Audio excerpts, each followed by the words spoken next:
Cyber crimes ఈ పదం ఇప్పుడు దేశవ్యాప్తంగా ప్రజలను బెంబేలెత్తిస్తోంది.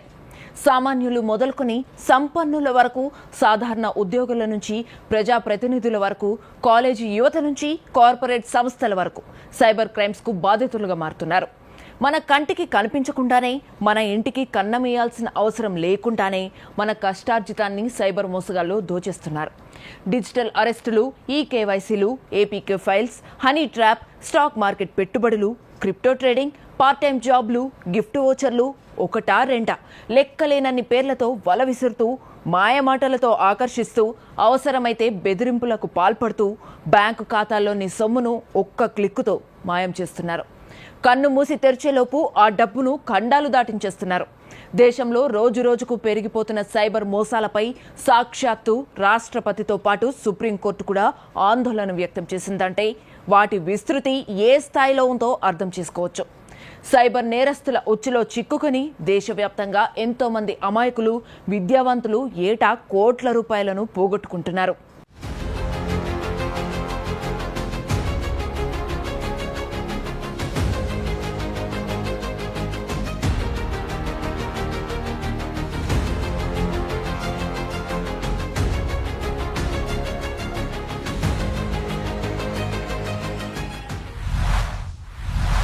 రోజు రోజుకు ఇబ్బడి ముబ్బడిగా పెరిగిపోతున్న సైబర్ నేరాలపై అవగాహన కల్పించడం, వాటి బారిన పడకుండా ప్రజలను చైతన్యపరచడం అత్యవసరం.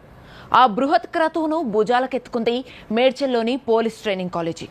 స్కిల్ వేద, లయన్స్ ఇంటర్నేషనల్, ఇంపాక్ట్ సంస్థల సహకారంతో సైబర్ మోసాలను కట్టడి చేసే లక్ష్యంతో సైబర్ మేధా పేరిట ప్రత్యేక కార్యక్రమాన్ని నిర్వహించింది.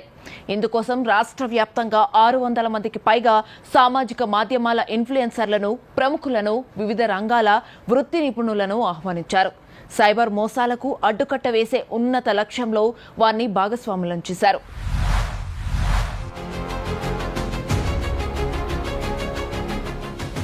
Medchal police training college principal, superintendent of police Madhukar Swamy, impact నిర్వాహకులు గంప నాగేశ్వరరావు తదితరులు కార్యక్రమానికి విచ్చేసిన వారికి వివిధ రకాల సైబర్ మోసాలపై విస్తృత స్థాయిలో అవగాహన కల్పించారు.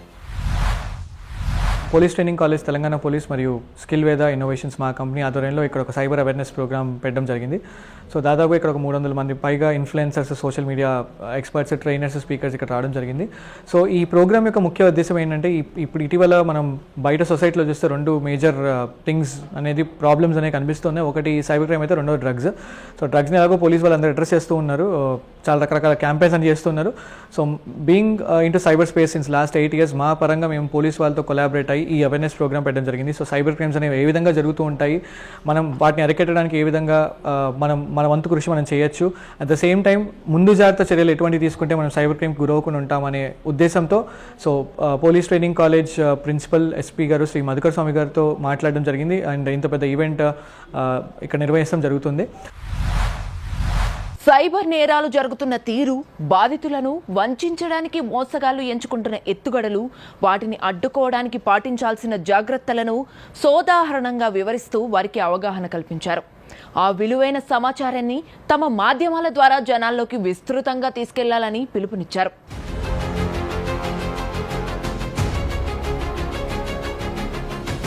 ఆధునిక సాంకేతిక పరిజ్ఞానాన్ని ఉపయోగించుకుంటూ సైబర్ నేరగాళ్లు విచ్చలవిడిగా దోపిడీలకు పాల్పడుతున్నారు.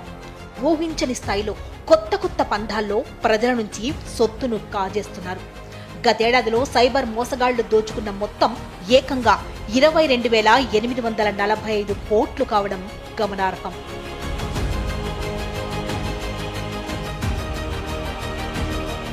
తాము మోసపోయిన విషయాన్ని బాధితులు స్వయంగా వెల్లడిస్తే తప్ప ఈ నేరాల గురించి తెలియడం లేదు.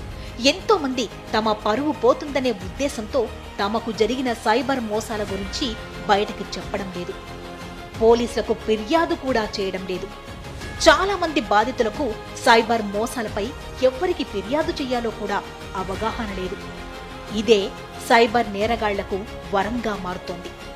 వారు నిర్భయంగా మరిన్ని మోసాలకు తెగబడుతున్నారు. మన వేలితోనే మన కన్నును పొడిచినట్లు మనం ఫోన్లో చెప్పే వివరాలు, మనం క్లిక్ చేసే లింకులను ఉపయోగించి బ్యాంకు ఖాతాలకు సంబంధించిన కీలకమైన సమాచారాన్ని రాబడుతున్నారు. దాని ఆధారంగా కొన్ని వేల మైళ్ల దూరం నుండే మన ఖాతాలోని సొమ్మును దారి మళ్లిస్తున్నారు.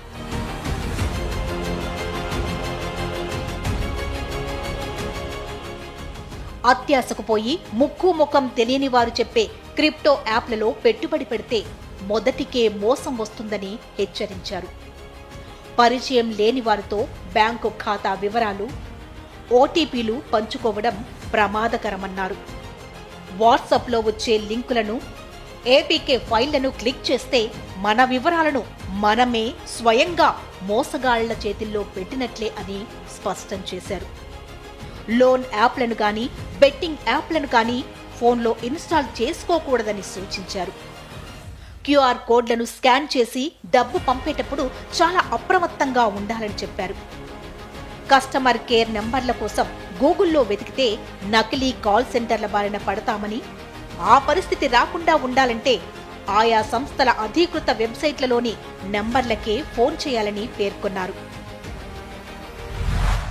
సైబర్ క్రైమ్స్ని మనం తీసుకుంటే ఇప్పుడు మనకది మన సొసైటీకే కాదు, పోలీస్కి ఒక పెద్ద ఛాలెంజ్గా మారింది. మన ట్రెడిషనల్ క్రైమ్స్ కొన్ని వందల కోట్ల నష్టాలు జరుగుతుంటే సైబర్ క్రైమ్స్లలో కొన్ని వేల లక్ష కోట్ల వరకు నష్టాలు జరుగుతున్నాయి మనకి. సో ఇప్పుడు మనము సైబర్ క్రైమ్స్ గురించి మాట్లాడితే మనకి ఇన్వెస్ట్మెంట్ ఫ్రాడ్స్ కానీ, లేకపోతే డిజిటల్ ఫ్రాడ్స్ కానీ, లేకపోతే ఫిషింగ్ ఫ్రాడ్స్ కానీ, ఓటీపీ ఫ్రాడ్స్ కానీ ఇటువంటివి చాలా ఎక్కువగా అవుతున్నాయి. ఇప్పుడు సైబర్ క్రైమ్స్లో ఈ ట్రెడిషనల్ క్రైమ్సే కాకుండా టెక్నాలజీ వల్ల ఛాలెంజెస్ చాలా ఎక్కువ అవుతున్నాయి మనకి.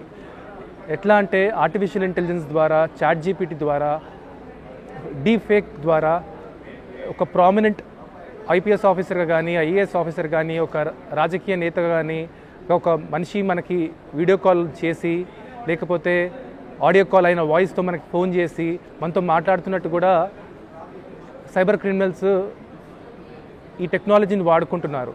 సో మనకి ఏదైనా వీడియో కాల్ పైన కానీ, లేకపోతే ఆడియో కాల్ పైన కానీ మనకు అనుమానం వస్తే దాన్ని మళ్ళీ మనం క్రాస్ చెక్ చేసుకునే రెస్పాన్సిబిలిటీ మనకున్నది. రావణాసురుడికి 10 తలలే, కానీ సైబర్ మోసం అనే భూతానికి ఎన్నో ముఖాలు. అందులో ఇప్పుడు ప్రజలను తీవ్ర భయాందోళనలకు గురి చేస్తున్నది మాత్రం డిజిటల్ అరెస్ట్ అని చెప్పాలి. మన ఇంట్లోనే మనల్ని బందీలుగా చేసి సిబిఐ, ఈడీ అధికారుల్లా మనపై బెదిరింపులకు పాల్పడుతూ మన చేతనే బ్యాంకు ఖాతాల్లోని డబ్బును దర్జాగా బదిలీ చేయించుకుంటున్న సైబర్ నేరగాళ్ల ఆకృత్యాలకు హద్దే లేకుండా పోతుంది. డ్రగ్స్ కేసు నిందితులతో మీకు సంబంధాలు ఉన్నట్లు ఆధారాలున్నాయని ఫోన్లో బెదిరించడం, మీ ఆధార్ కార్డు మీద తీసుకున్న మొబైల్ సిమ్ను వారు వాడుతున్నారని భయపెట్టడం, కేసును మాఫీ చేయాలంటే తమకు డబ్బు ట్రాన్స్ఫర్ చేయాలని చెప్పడం, మిమ్మల్ని డిజిటల్ అరెస్టు చేశామని విచారణ పూర్తయ్యే వరకు ఇంట్లో నుంచి బయటకి వెళ్లకూడదంటూ కట్టడి చేయడం, డబ్బు పంపే వరకు ఒత్తిడి చేయడం, ఇది డిజిటల్ అరెస్టు మోసం స్వరూపం.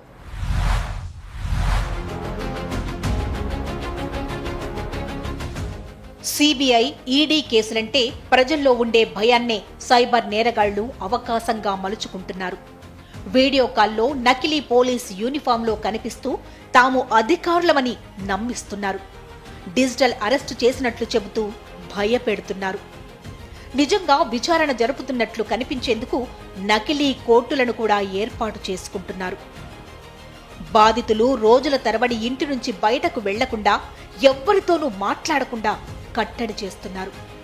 తద్వారా తమ మోసం గురించి బాధితులకు చివరి వరకు కూడా తెలియకుండా జాగ్రత్త పడుతున్నారు. డిజిటల్ అరెస్టును నిజమని నమ్మేవారు ఎంతో మంది మోసగాళ్ల మాటలకు తలొగ్గి డబ్బు పంపిస్తున్నారు. ఆ తర్వాత తాము మోసపోయినట్లు గ్రహించి పోలీసులకు ఫిర్యాదు చేస్తున్నారు. తాము ట్రాన్స్ఫర్ చేసిన డబ్బును సైబర్ నేరగాళ్లు కొన్ని వందల ఖాతాల్లోకి బదిలీ చేసి దాన్ని డిజిటల్ కరెన్సీలోకి మార్చి విదేశాలకు తరలిస్తున్నారు. దానివల్ల ఆ డబ్బును తిరిగి రాబట్టడం పోలీసులకు సవాల్గా మారుతోంది. మేము క్రిమినల్స్ ఐడెంటిఫై చేయగలుగుతున్నాం, క్రిమినల్స్ పట్టుకుంటున్నాం, కానీ మనీ రావట్లేదు. ఒక్కసారి అకౌంట్లోకి ట్రాన్స్ఫర్ అయిపోయిన తర్వాత అది డిఫరెంట్ అకౌంట్స్కి వెళ్ళిపోయి అది మళ్ళీ డిజిటల్ కరెన్సీలోకి మార్చుకొని వేరే దేశాలకు వెళ్ళిపోతున్నది. మనం చూస్తున్నంత సేపట్లో నీకు అకౌంట్ ట్రాన్స్ఫర్ అయిన ఒక్క 15 నిమిషాల టైం లోపలలోనే అది కాస్త డిఫరెంట్ మార్చుకొని కరెన్సీ చేంజ్ చేసుకొని వేరే అకౌంట్లోకి వెళ్ళిపోయి వేరే దేశాలకే వెళ్ళిపోతున్నది. మన దేశ ఆర్థిక వ్యవస్థను మొత్తం కూడా నాశనం చేస్తున్నటువంటి కొన్ని డ్రాగన్ కంట్రీస్ ఉన్నాయి. అవి మనము ఆలోచించగలగాలి. దాని గురించి ఈ మధ్య ఒక ఆర్టికల్ కూడా నేను జస్ట్ 2 days బ్యాక్ చూశాను. ఎవరన్నా చూస్తే మయన్మార్ కంట్రీలో ఆ కంట్రీ ఒక స్టేట్మెంట్ ఇచ్చింది. ఎందుకంటే ఇంటర్నేషనల్ ప్రెషర్ చాలా ఎక్కువైపోయింది, సైబర్ అటాక్స్ ఎక్కువ జరుగుతున్నాయి, అది కొన్ని సెంట్రలైజ్డ్ ప్లేసెస్ నుంచి జరుగుతున్నాయి, వాళ్ళ మీద ప్రతి కంట్రీ కూడా దృష్టి పెట్టాల్సిన అవసరం ఉందని చెప్పి ఇంటర్నేషనల్గా చాలా ప్రెషర్ వచ్చినప్పుడు మయన్మార్ కంట్రీ యొక్క గవర్నమెంట్ ఏం చేసింది, మేము సైబర్ వాళ్ళను మేము ఐడెంటిఫై చేశాం, వాళ్ళు డెన్స్ ఐడెంటిఫై చేశాం, వాళ్ళను ఖచ్చితంగా మేము వాళ్ళ మీద అటాక్ చేస్తాము, వాళ్ళ మీద కేసెస్ రిజిస్టర్ చేస్తాము అని చెప్పి అన్నప్పుడు విత్ ఇన్ 48 hours లోపల చాలా వేల మంది మయన్మార్ కంట్రీ నుంచి థాయిలాండ్కి వెళ్ళిపోయారు. రోడ్ క్రాస్ కంట్రీ ద్వారా బార్డర్ క్రాస్ చేసి అక్కడికి వెళ్ళిపోయారు. ఇవి అక్కడి గవర్నమెంట్ అఫీషియల్ వెబ్సైట్లో కూడా పెట్టారు, ఆ పేపర్లో కూడా డిక్లేర్ చేశారు. అన్ఫార్చునేట్లీ దాంట్లో 40% ఇండియన్స్ ఉన్నారట.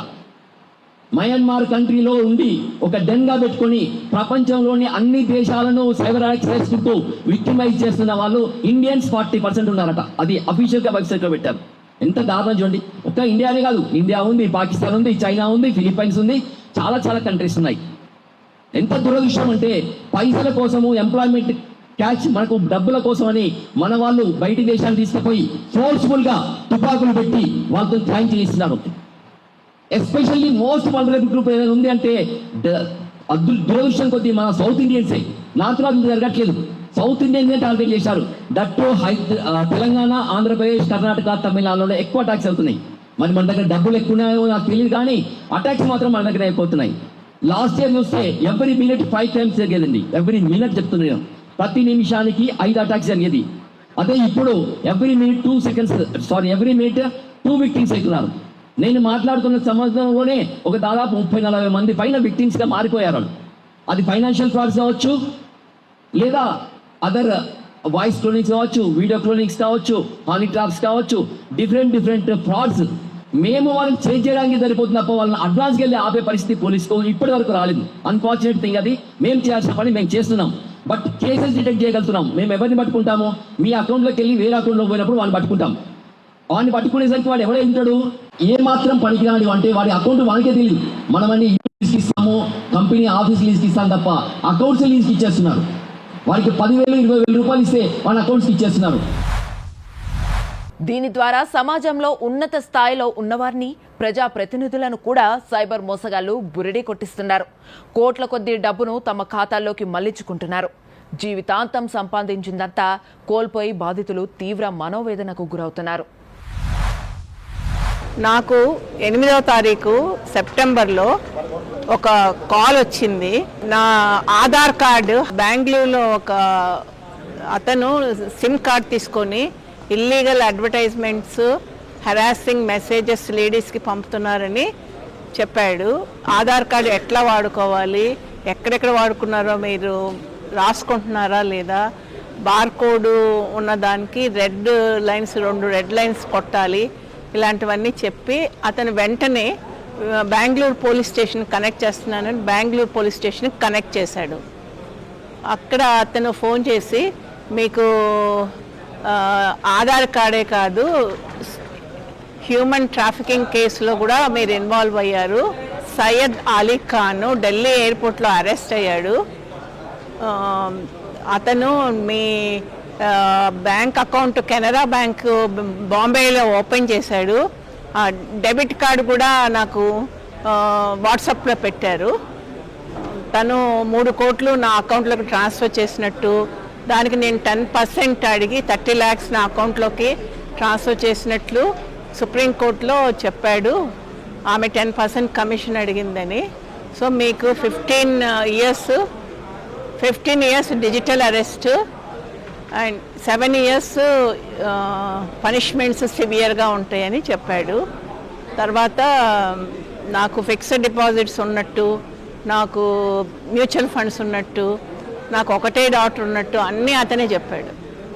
తను బ్యాంక్కి వెళ్ళి బ్యాంక్ ఫిక్స్డ్ డిపాజిట్లు బ్రేక్ చేసి అకౌంట్లోకి వేసి ట్రాన్స్ఫర్ చేయమన్నాడు. అక్కడ బ్యాంక్ ఎంప్లాయీ అడిగితే మా పాప కలకట్టాలో ఉంది, ఆమెకి ఇల్లు కొనాలి అని నాతో చెప్పి బ్యాంకు నుంచి ఫిక్స్డ్ డిపాజిట్స్ అకౌంట్లోకి ట్రాన్స్ఫర్ చేసి 22,15,000 ట్రాన్స్ఫర్ చేయమన్నాడు. భువనేశ్వర్ ఎస్ బ్యాంక్లోకి 22,15,000 ట్రాన్స్ఫర్ చేశాను. ఇవి 3 గంటల్లో మా ఆడిటర్ వెరిఫై చేసి మీకు ట్రాన్స్ఫర్ చేస్తాను అన్నాడు. తర్వాత నేను ఫోను పర్సులో పెట్టుకోమన్నాడు. మెట్లు దిగుతుంటే మెట్లు జాగ్రత్తగా దిగమన్నాడు. కారు ఎక్కుతుంటారే మీరు డ్రైవర్ లేకుండా వచ్చారు, మళ్ళీ ఇప్పుడు డ్రైవర్ వచ్చాడు, ఎలా వచ్చాడు అని అడిగాడు. తర్వాత నేను ఇంటికి వెళ్ళిపోయాను. ఇంకా నేనేం పట్టించుకోలేదు, ఎవరికి చెప్పొద్దని. ఎవ్రీ 2 అవర్స్కి మెసేజ్ పెట్టమన్నాడు, వాట్సాప్ మెసేజ్.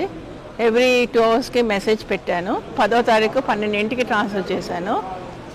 11వ తారీఖు ఫోన్ చేసి మీ మ్యూచువల్ ఫండ్స్ అన్నీ బ్రేక్ చేసి అకౌంట్లోకి వేసి ట్రాన్స్ఫర్ చేయమన్నాడు. మా దగ్గర బ్లడ్ బ్యాంక్లో పనిచేసే చంద్రకిషోర్ని పిలిచి అవన్నీ మ్యూచువల్ ఫండ్స్ బ్రేక్ చేయాలి అంటే, అన్ని మ్యూచువల్ ఫండ్స్ పుస్తకంలో please cancel my bonds and transfer to my account number, IFSC code అన్నీ ఇచ్చాను. అతను వచ్చి ఇది కరెక్ట్ కాదు మేడం, ఇది ఫ్రాడ్ అని. అప్పుడు 100కి ఫోన్ చేశాము. 1930కి చేసి FIR కేసు ఫైల్ అయింది. 11వ తారీఖు సంజీవ్ రెడ్డి కాలనీ పోలీస్ స్టేషన్కి వెళ్తే, ఇది మేము 1 lakh వరకే చూస్తాము, ఇది అబవ్ 1 lakh కాబట్టి మీరు బషీర్బాగ్ వెళ్ళాలన్నారు. సో బషీర్బాగ్ వెళ్ళాము. FIR ఫైల్ చేశాను. సాటర్డే సండే సెలవు రావడంతో మళ్ళా కేసు ఇన్వెస్టిగేట్ అయింది. తను 6 బ్యాంకుల్లో ట్రాన్స్ఫర్ చేసుకున్నాడు.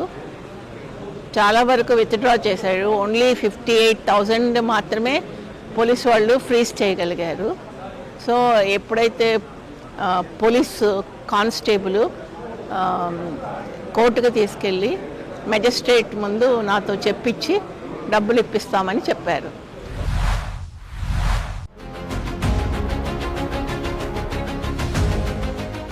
చట్టంలో డిజిటల్ అరెస్ట్ అనే ప్రక్రియ లేదని నిపుణులు చెబుతున్నారు. ఆ పేరుతో ఎవ్వరు ఫోన్ చేసినా భయపడాల్సిన పని లేదని ధైర్యం చెప్పారు. అసలు డిజిటల్ అరెస్ట్ ఏంటండి? ఎవరైనా చూస్తే కరెన్సీ డిజిటల్ కరెన్సీ చూస్తాం, కానీ డిజిటల్ అరెస్ట్ ఏంటి? ఏదైనా క్రైమ్ జరిగితే, నేరం జరిగితే, నేరస్తుల మీద కేసు రిజిస్టర్ అయితే పోలీసు వాళ్ళు యూనిఫామ్ మీద వచ్చి వాడిని పట్టుకొని కోర్టులో ప్రొడ్యూస్ చేసి అక్కడి నుంచి జైలుకి పంపిస్తే అది ఫిజికల్ అరెస్ట్. అది అరెస్ట్ అనే పదం మా పోలీస్ డిపార్ట్మెంట్లో కానీ డిక్షనరీలో కానీ ఉన్నది ఒకటే ఒక అరెస్ట్, అది అరెస్ట్. ఈ డిజిటల్ అరెస్ట్ పదమే లేదు అక్కడ, ఏ డిక్షనరీలో మీకు దొరకదు. అయినా డిజిటల్ అరెస్ట్ మీద 100,000 లక్షల కోట్ల రూపాయలు మన దగ్గర నుంచి పోతున్నాయి. ఎందుకు భయపడాలి వానికి? గోల్డెన్ అవర్ని చూస్తున్నామా మనము? గోల్డెన్ అవర్ అనే పదం ఇంతకుముందు తను కూడా చెప్పింది. ఏదైనా క్రైమ్ జరిగింది, ఒకే పొరపాటున జరిగింది, తెలియక జరిగింది, APK ఫైల్స్ వచ్చినాయి, దాని లింక్ ఓపెన్ చేసినాం, ఫేక్ లింక్స్ వచ్చినాయి, ఏదో జరిగింది. తప్పు జరిగినప్పుడు ఇమీడియట్ గా నువ్వు చేయాల్సింది రెస్పాండ్. ఆ గోల్డెన్ అవర్ అనేది ఆ 15 minutes హాఫ్ అన్ అవర్ చెప్తే డెఫినెట్ గా ఆ అకౌంట్ లాస్ట్ అకౌంట్ లోకి పోయిన దగ్గర మనం ఫ్రీ చేయొచ్చు. ఒక్కసారి ఈ అకౌంట్ లోకి వెళ్ళి ట్రాన్స్ఫర్ అయింది, క్రిప్టో కరెన్సీకి ట్రాన్స్ఫర్ అయింది అంటే మన చేతిలో ఏం లేదు. అందుకే మీరు చూడండి, ఇన్ని లక్షల కేసులు రిజిస్టర్ అవుతున్నా కూడా 40% కేసెస్ మేము డిటెక్ట్ చేస్తున్నాం. మీరు లాస్ట్ ఇయర్ చూడండి, మోర్ దెన్ 40% కేసెస్ డిటెక్ట్ చేసాం. అసలు కింగ్ వాడు ఇప్పటివరకు మనకు దొరకలేడు. కాబట్టి డబ్బుల ఫ్లో అనేది పోతూనే ఉన్నది. కొన్ని 100,000 లక్షల అకౌంట్లు ఓపెన్ చేసి పెట్టారు అక్కడ. కాబట్టి సేఫ్ సైడ్ గా 10% రికవర్ కూడా లేదండి. నేను ఒక యాజ్ ఎ పోలీస్ ఆఫీసర్ చెప్పకూడదు, మొత్తం ఎన్ని కేసెస్ రిజిస్టర్ అవుతున్నాయో 40% కేసెస్ మేము డిటెక్ట్ చేస్తున్నాం. బట్ రికవరీ పర్సెంటేజ్ వచ్చి నాట్ ఈవెన్ 10%. 100 కోట్లు పోగొట్టుకుంటే 10 కోట్లు కూడా రికవరీ చేయలేని పరిస్థితి ఉంది. అది షేమ్ కావచ్చు, బట్ స్టిల్ అఫెండర్స్ చాలా క్లేవర్ గా క్రిమినల్ యాక్షన్స్ వాళ్ళు చేస్తున్నారు. వాళ్ళ అడ్వాన్స్ లెవెల్ వాళ్ళు ఉన్నారు. మేము ఇంకా ఆ లెవెల్గా చేయాలంటే RBI గైడ్ లైన్స్ ఏం కావాలి, టెలిఫోనిక్ యాక్ట్, టెలిగ్రామ్ యాక్ట్ ఏదైతే ఉందో యాక్ట్ ఎట్లా మాడిఫై చేయాలి, గవర్నమెంట్ కానీ సుప్రీంకోర్టు కానీ అన్ని సీరియస్గా ఉన్నాయి. నాకు తెలిసి కొద్ది రోజుల్లో మాడిఫికేషన్స్ కూడా వస్తాయి. దీని చట్టాల్లో కూడా కొన్ని మార్పులు జరుగుతాయి. ఏ రకంగా చేయాలనేది చాలా సీరియస్. ఎందుకంటే మనకు పెద్ద థ్రెట్ ఉందంటే రెండు విషయాలు. ఒకటి సైబర్ క్రైమ్ అయితే, రెండోటి డ్రగ్స్. ఈ రెండింటి మహమ్మారిలో మనం ఇక్కడ నుంచి ఆపకోగలగాలంటే కేవలం మనకు మాత్రమే అవకాశం ఉంది. ఇక్కడ వచ్చినటువంటి 400 మంది 500 మంది ఎవరైతే ఉన్నారో, కొన్ని 100 మందికి 1000 మందికి లక్షల మందికి సార్ చెప్పినట్టుగా మీరు ప్రమోట్ చేయగలగాలి. మన ఇంట్రెస్ట్ మీద, ఈ సొసైటీ ఇంట్రెస్ట్ మీద, సొసైటీ కాజ్ కోసం అన్నా చేయండి. ఖచ్చితంగా ఈ ప్రోగ్రామ్ సక్సెస్ అయిందని నేను భావిస్తున్నాను. సైబర్ నేరగాళ్లు తాము మోసాలకు పాల్పడేందుకే కాదు, చట్టానికి దొరకకుండా ఉండేందుకు రకరకాల ఎత్తుగడలు వేస్తున్నారు. అందులో భాగంగా అమాయకులకు, నిరుపేదలకు డబ్బు ఆశ చూపి తమ నేరంలో వారిని పాత్రధారులను చేస్తున్నారు. వారితో బ్యాంకు ఖాతాలు తెరిపించి తమ అక్రమ సొమ్మును అందులోకి మళ్లించుకుంటున్నారు. తాము కొల్లగొట్టిన సొమ్మును గంటలో వందల ఖాతాల్లోకి చిన్న చిన్న మొత్తాలుగా పంపించి విదేశాల్లో విత్డ్రా చేసుకుంటున్నారు. అలా వేల సంఖ్యలో మ్యూల్ ఖాతాలను ఓ పద్మవ్యూహంలా ఏర్పాటు చేసుకుని పోలీసుల దర్యాప్తుకు అడుగడుగునా చిక్కులు ఎదురయ్యేలా చేస్తున్నారు. దీనివల్ల సైబర్ నేరాల కేసుల విచారణ వేగంగా ముందుకు సాగడం లేదు. ఇంటిని వాడుకున్నందుకు అద్దెను చెల్లించినట్టుగా తమ పాపపు పనుల కోసం బ్యాంకు ఖాతాలను వాడుకుంటున్నందుకు సైబర్ నేరగాళ్లు ఖాతాదారులకు కమిషన్ ఇస్తున్నారు. అయితే దీనివల్ల ఖాతాదారులకు చట్టపరమైన ఇబ్బందులు తప్పవని నిపుణులు హెచ్చరిస్తున్నారు. దేశంలో ఏకంగా 1.5 లక్షల మ్యూల్ ఖాతాలు ఉన్నట్లు కేంద్ర హోం మంత్రిత్వ శాఖ చెబుతోంది. వీటిలో చాలా ఖాతాలు పేదవారు, వికలాంగులు, వృద్ధులు, సైబర్ మోసాల గురించి అవగాహన లేని వారివే. అవన్నీ సైబర్ నేరస్తులు ఓపెన్ చేయించినవే. ఆ ఖాతాదారుల్లో చాలా మందికి తమ అకౌంట్ దుర్వినియోగం అవుతుందనే విషయం కూడా తెలియదు. అయినప్పటికీ వారు సైబర్ నేరాలకు సహకరిస్తున్నట్లే అని, వారు చట్టపరమైన శిక్షను అనుభవించక తప్పదని నిపుణులు చెబుతున్నారు.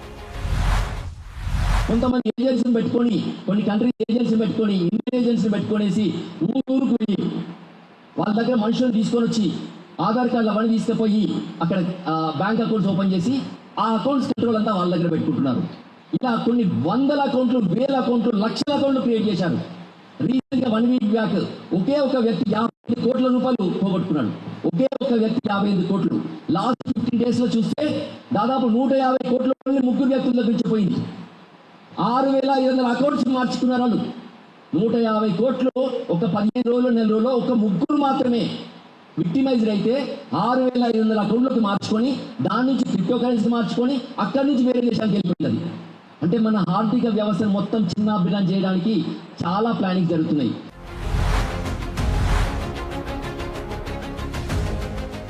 సైబర్ మోసాల సొమ్ము అంతిమ లబ్ధిదారు పోలీసులకు దొరికినా దొరక్కపోయినా మ్యూల్ ఖాతాలు సమకూర్చి సహకరించిన వారు నేరంలో భాగస్వాములే అని స్పష్టం చేశారు. వారు కఠిన శిక్షను అనుభవించక తప్పదన్నారు. అందుకే అపరిచితులెవ్వరికీ బ్యాంకు ఖాతాలు అప్పగించకూడదని సూచించారు. తమ ఖాతాల్లో జరిగే లావాదేవీలను ఎప్పటికప్పుడు పరిశీలించుకోవాలన్నారు. సైబర్ క్రిమినల్స్ ఈ సైబర్ క్రైమ్ యాక్టివిటీస్ని ఐడెంటిటీ థెఫ్ట్ చేయడం వలన హ్యాక్ చేయడం జరుగుతుంది. ఈ హ్యాకింగ్ మూలాన people will actually are getting mentally harassed. ఆ హెరాస్ అయ్యి వాళ్ళు అడిగిన ఇన్ఫర్మేషన్ అంతా సైబర్ క్రిమినల్స్కి ఇచ్చేస్తున్నారు. ఇది జరగకుండా ఉండాలి అంటే మనం దానికి తగినంత జాగ్రత్తలు తీసుకోవాలి. దీని మూలన పీపుల్ వాళ్ళ ఐడెంటిటీని లూజ్ చేసుకుంటారు. Not only individuals, governments, social organizations, even officers, individuals కూడా దీని మూలన చాలా నష్టపోతున్నారు.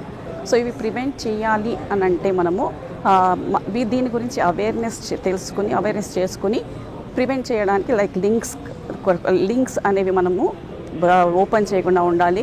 ఎవరైనా పాస్వర్డ్ చెప్తే ఆ పాస్వర్డ్ని మనము ఓటీపీస్ చెప్పకుండా ఉండాలి. ప్లస్ మనము వాటిని వాళ్ళు ఎవరైనా మిస్డ్ కాల్ ఇస్తే తొందరగా ఎత్తకూడదు. డిఫరెంట్ నంబర్స్ ఉంటే ఆ నంబర్స్ని మనము అన్నోన్ నెంబర్స్ని ఎత్తకుండా ఉండడమే మంచిది. సైబర్ మోసాల బారిన పడకుండా జాగ్రత్తలు తీసుకోవడం ఎంత అవసరమో, ఒకవేళ మోసపోతే ఏం చేయాలో తెలుసుకోవడం కూడా అంతే అవసరం.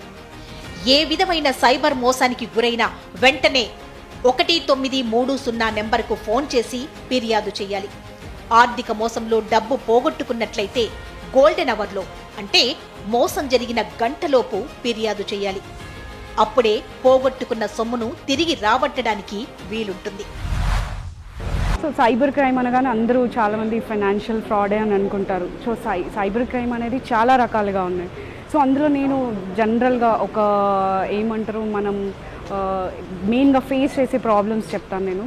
So Instagram, Facebook, all social media అకౌంట్స్లో ఏం చేస్తారంటే మన పేరు మీద ఒక ఫేక్ అకౌంట్ అనేది క్రియేట్ చేస్తారు. క్రియేట్ చేసి ఇది స్టాక్, సో సైబర్ స్టాక్ అనమాట. సో మనని ఫాలో అవుతూ ఉంటారు. మనకి సోషల్ మీడియా వచ్చిన దగ్గర నుంచి, పొద్దున్న లేసిన దగ్గర నుంచి we will update in the social medias. ఏంటి మనము ఏం చేస్తున్నాం, ఎక్కడికి వెళ్తున్నాం, ఎలా ఉంటున్నాం, ఎవరితో వెళ్తున్నాం అనేది మనము చేస్తున్నాం కాబట్టి obviously those are in public. So పబ్లిక్లో ఉంటాయి కాబట్టి we have to be most careful. ఎందుకనంటే మనం అలా పబ్లిక్లో పెట్టడం వల్ల సైబర్ అటాకర్స్కి మోస్ట్ ఈజీగా అవుతుంది అనమాట. మనం ఏం చేస్తున్నాం, మన దగ్గర ఏముంది ఏం లేదు అని తెలుసుకోవడానికి. సో అలా వాళ్ళు ఏం చేస్తారంటే మన ఐడెంటిటీని థెఫ్ట్ చేయొచ్చు, లేకపోతే మన ఫేక్ అకౌంట్స్ క్రియేట్ చేయొచ్చు, లేకపోతే డీప్ ఫేక్ కాల్స్ చేయొచ్చు, లేదంటే ఆడియో క్లోనింగ్. సో ఇలాంటివి మనం సోషల్ మీడియా అకౌంట్స్ మెయింటైన్ చేసినప్పుడు వాళ్ళకి చేయడానికి చాలా ఈజీగా ఉంటుంది. సో కొంచెం యూనిక్ పాస్వర్డ్స్, కొంచెం లాంగ్ పాస్వర్డ్స్ మనం పెట్టడం, అది ఫ్రీక్వెంట్గా చేంజ్ చేయడం అనేది మనం చేస్తూ ఉంటే సో ఎవరైతే హ్యాకర్స్ ఉన్నారో that will be very difficult for them. So free wifi ద్వారా కూడా మనకి మాల్వేర్ మన ఫోన్లో రావడానికి ఆస్కారం ఉంది. కాబట్టి మనము ఎక్కడ కూడా ఫ్రీ వైఫై ఉన్నది ఎక్కడ కూడా మనము వాడకూడదు. బ్యాంక్ వెళ్ళి లోన్ అప్లై చేసుకోవాలంటే చాలా కష్టం. So it is a very long process. కాబట్టి మనం ఏంటో ఇన్స్టెంట్ లోన్ కోసం ఏదో అన్నోన్ యాప్స్ని మనం డౌన్లోడ్ చేసుకుంటాం. వాళ్ళు ఏం చేస్తారు, మనం ఇన్స్టెంట్గా డబ్బులు ఇచ్చేస్తారు. సో మనం పే చేసిన తర్వాత కూడా మళ్ళీ they will be back offers. ఎందుకంటే మనము అన్నిటికీ యాక్సెస్ ఇస్తాం. అది మనం ఎప్పుడైతే మన డాక్యుమెంట్స్ అన్నీ అప్లోడ్ చేసినప్పుడు మన గ్యాలరీకి కానీ, మన ఫొటోస్కి కానీ, మన ఈమెయిల్కి కానీ అన్నిటికీ మనం యాక్సెస్ ఇవ్వడం వల్ల వాళ్ళు ఈజీగా మన మొబైల్ని హ్యాక్ చేయగలుగుతారు. మీరు ఎప్పుడూ కూడా సైబర్ అటాకర్స్కి మీరు విక్టిమ్గా అవ్వకూడదు. సో యూ కెన్ ఇన్ఫార్మ్ చేయాలంటే దేనికి ఇన్ఫార్మ్ చేయాలి మనం అని అంటే 1930కి మీరు డైరెక్ట్గా కాల్ చేయొచ్చు, లేదా మీరు లోకల్ పోలీస్ స్టేషన్కి వెళ్ళి మీ ప్రాబ్లం చెప్పొచ్చు. బికాజ్ ఇప్పుడు మీరు చెప్పకపోతే దట్ విల్ కంటిన్యూ, ఇంకా ఫర్దర్గా అది కంటిన్యూ అవుతూనే ఉంటుంది. కాబట్టి మీరు ఖచ్చితంగా 1930కి కాల్ చేసి, లేకపోతే www.cybercrime.డాట్ మీరు లాగిన్ అయ్యి కూడా మీరు ఏమంటారు మీ కంప్లైంట్ అనేది రిజిస్టర్ చేసుకోవచ్చు. సైబర్ మోసాల బారిన పడకుండా ఉండాలంటే అప్రమత్తంగా వ్యవహరించడమే ఏకైక మార్గం. గిఫ్టులు, డిస్కౌంట్ల ప్రకటనలకు ఆశపడకూడదు. అపరిచితుల నుంచి వచ్చే వీడియో కాల్స్కు స్పందించకూడదు. స్టాక్ మార్కెట్, క్రిప్టోకరెన్సీలో పెట్టుబడులు పెడితే ఊహించని లాభాలు వస్తాయంటూ ఊరించే ప్రకటనలకు దూరంగా ఉండాలి. కేవైసీ అప్డేట్ చేయడానికి బ్యాంక్ ఖాతా, డెబిట్ కార్డుల వివరాలు, ఓటీపీలు చెప్పాలంటూ వచ్చే ఫోన్లు మోసపూరితమని తెలుసుకోండి. డిజిటల్ అరెస్ట్ అని ఎవరైనా బెదిరిస్తే అస్సలు భయపడకండి. చట్టంలో డిజిటల్ అరెస్ట్ అనేదే లేదని ధైర్యంగా చెప్పండి. ఈడీ, సిబిఐ అధికారులా ఎవరైనా ఫోన్లు చేస్తే వారు మోసగాళ్లని నిర్ధారించుకోండి. క్యూఆర్ కోడ్లు స్కాన్ చేసేటప్పుడు జాగ్రత్తగా ఉండండి. తెలియని వ్యక్తులు పంపిన లింకులను క్లిక్ చేయకండి. డ్రగ్స్ కేసులో మీ పేరుందంటూ ఎవరైనా బెదిరిస్తే పోలీస్ స్టేషన్లో ఫిర్యాదు చేసుకోమని చెప్పండి. అపరిచిత వ్యక్తులతో ఆన్లైన్లో చాటింగ్ చేయకండి.